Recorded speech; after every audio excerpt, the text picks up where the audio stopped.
सन 2012 को मेरे पिताजी एक्सपायर हो गए दोस्तों, और पीछे छोड़कर गए तो ये आरसीएम बिजनेस। आज उनकी मेहनत के कारण ये रवि शर्मा जो आज आपके सामने खड़ा है, पूरी जिंदगी बदल गई मेरी। आज मेरी लाइफ स्टाइल बदल गई। मेरी कॉलोनी का सबसे बड़ा बंगला मेरा है। हेलो, मेरी कॉलोनी का सबसे बड़ा बंगला मेरा है आरसीएम के कारण। मेरी कॉलोनी की सबसे लंबी कार मेरे पास है आरसीएम के कारण। हेलो, महीने के 15 दिन 32,000 फुट की ऊंचाई के ऊपर लंच, ब्रेकफास्ट और डिनर करता हूं मेरे दोस्त। 32,000 फुट की ऊंचाई, समझ गए? समझ गए? ये जिंदगी इस बिजनेस ने मेरे पिताजी की मेहनत के कारण मेरे को दी। आज जब अपनी कॉलोनी से अपनी लंबी कार लेके निकलता हूं तो पड़ोस वाले अंकल अपने बेटे को थप्पड़ मार के बोलते हैं कि तूने जिंदगी में क्या किया, इस रवि को देख कितनी लंबी कार में घूम रहा है। तो पड़ोस वाला बेटा अपने पापा को बोलता है कि पिताजी थप्पड़ तो मार दी, बहुत अच्छी बात है। आज से लगभग 16 साल पहले इसके पापा आरसीएम बताने आए थे। जब समझ में नहीं आया था क्या, तब समझ में आ जाता तो आज मैं भी कार में घूम रहा होता। इस बात से यह समझाना चाहता हूं कि आज अगर आरसीएम समझ में आ गया तो भविष्य में आपका बेटा कार में घूमेगा। लेकिन अगर आज आरसीएम समझ में नहीं आया तो याद रखना, किसी की लंबी गाड़ी देखोगे और अपने बेटे को यही कहोगे कि तेरे पापा के पास भी आरसीएम आया था, तेरे पापा ने नहीं किया, उसके पापा ने कर लिया, आज उसकी जिंदगी बदल गई, वो लंबी कार में घूम रहा है। मेरे भाई, ये आज मेरी कॉलोनी के अंदर होता है। मेरी कॉलोनी का सबसे बड़ा बंगला मेरा है, सबसे लंबी गाड़ी मेरे पास है। जिंदगी बदल के रह गई। लेकिन आज पड़ोसी वही काम कर रहा है जो पिछले 16-17 साल पहले करता था।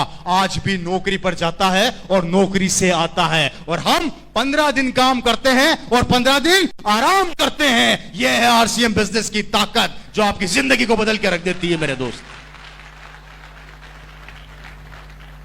बताइए, डिसीजन लेना चाहिए या नहीं लेना चाहिए? काम करना चाहिए या नहीं करना चाहिए? नहीं करोगे तो करोगे क्या? आप बता दो। आरसीएम नहीं करोगे तो क्या करोगे? जो कर रहे हो वही करोगे, राइट? और जो कर रहे हो उससे जिंदगी बदलती है तो मैं खुद कहता हूं आरसीएम मत करो।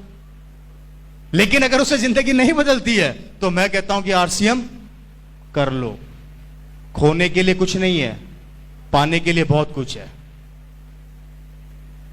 आपको करोड़ों रुपए नहीं लगाने, आपको अरबों रुपए नहीं लगाने, आपको कुछ भी नहीं लगाना, आपको डिसीजन बदलना है।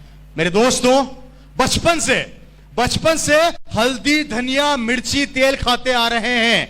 बचपन से हमने खरीदा, हमारे से पहले हमारे दादा ने खरीदा, उनके परदादा ने खरीदा। आज तक जो भी सामान खरीदते आ रहे हो, किसी न किसी को करोड़पति बनाते जा रहे हो। सही कह रहा हूं या गलत कह रहा हूं जी? कहां से लेके आते हो सामान? बाजार से। थोड़ी सी पिक्चर दिखाता हूं, थोड़ी सी ध्यान से देखिएगा। इसको आगे आ जाएगा एक बार, इसको आगे ले आइए। भैया, नींद तो नहीं आ रही है आप लोगों को? बात समझ में आ रही है कि नहीं आ रही मेरी? हेलो, आपको इसका थोड़ा सा मार्केटिंग प्लान समझाने की कोशिश कर रहा हूं, ध्यान से देखिएगा। बड़ी प्यारी चीज है। आप लोगों को यह बताया गया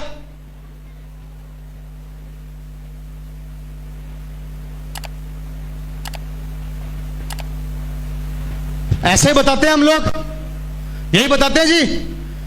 5 रुपए की चीज बनी, 10 रुपए में मार्केट में बिक गई, यही बताते हैं हम लोग। 5 रुपए बिचौलियों के पास चला गया, यही बताते हैं हम लोग। थोड़ा ध्यान से देखिएगा, थोड़ा ध्यान से। हमारे देश की आबादी कितनी है? 120 करोड़। थोड़ा ध्यान से देखिएगा। आपको इस 5 रुपए की ताकत को दिखा रहा हूं। ये 5 रुपया क्या काम करता है? हमारे देश की आबादी है 100 करोड़, राउंड फिगर में ले लेते हैं। आप रोज सुबह उठते हो, सब उठते हो, सबसे पहले क्या करते हो? ब्रश। कहां से लाते हो? मार्केट से, बाजार से कितने रुपए का आता है? 20 रुपए का आता होगा। हेलो, 20 रुपए का आता है जी।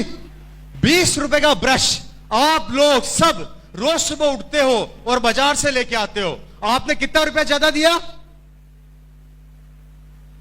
20 रुपए की एमआरपी का ब्रश है, आप बाजार से लेकर आए, आपने कितना रुपया ज्यादा दिया उस ब्रश पे? 10 रुपया। कितना ज्यादा दिया जी? 10 रुपया। थोड़ा ध्यान से देखिएगा, आपने 10 रुपया ज्यादा दिया और 100 करोड़ की आबादी रोज सुबह ब्रश करती है। 100 करोड़ की आबादी इंटू 10 रुपया इज इक्वल टू 1000 करोड़ रुपया हमारी जेब से निकल गया।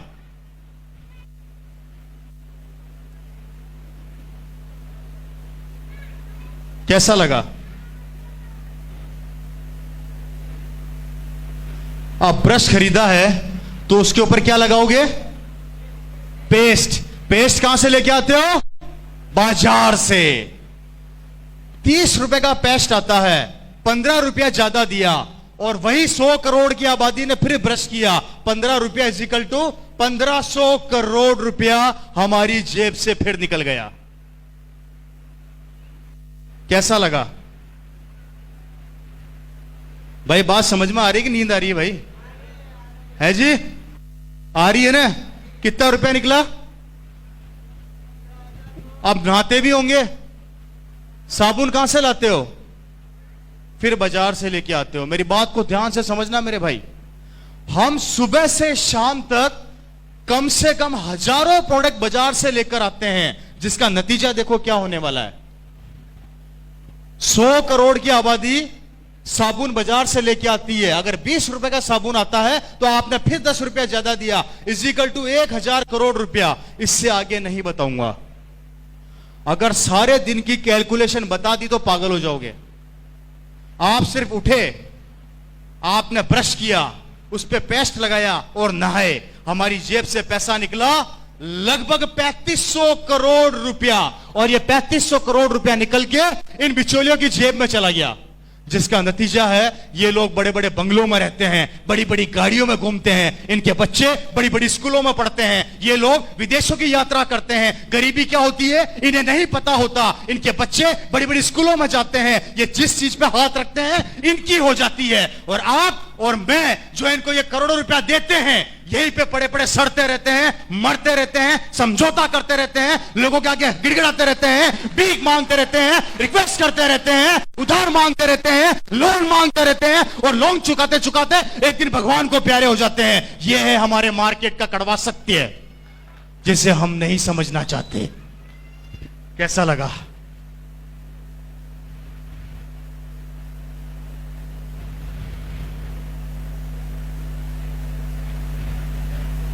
मुझे बताया गया था कि यहां के लोग भाषा नहीं समझते, कोई रिएक्शन आएगा नहीं, तो मतलब सही बात है क्या? इतना सन्नाटा क्यों है भाई? है जी? कैसा लग रहा है? मेरी बात को ध्यान से सुनिएगा। ये वो 3500 करोड़ रुपया है जो इनके पास जा रहा है और हम दे रहे हैं और हम देते रहेंगे। हमने दिया, हमारे दादा ने दिया, हमारे परदादा ने दिया, हमारे बच्चे भी देंगे और उनके बच्चे भी देंगे। देना तो पड़ेगा, देना तो पड़ेगा। और आरसीएम कहती है इस 3500 करोड़ का 40% पैसा अगर मैं आप लोगों में बांट दूं, कितना होता है जी?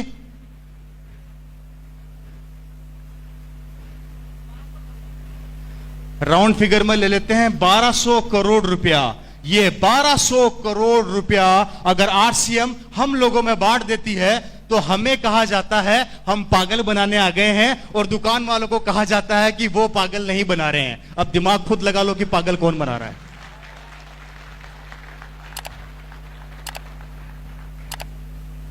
पैसा तो जाएगा, इस दुकान से नहीं खरीदोगे तो उस दुकान से खरीदोगे, पैसा तो देना पड़ेगा। और जब देना ही है तो आरसीएम क्यों ना दो मेरे भाई?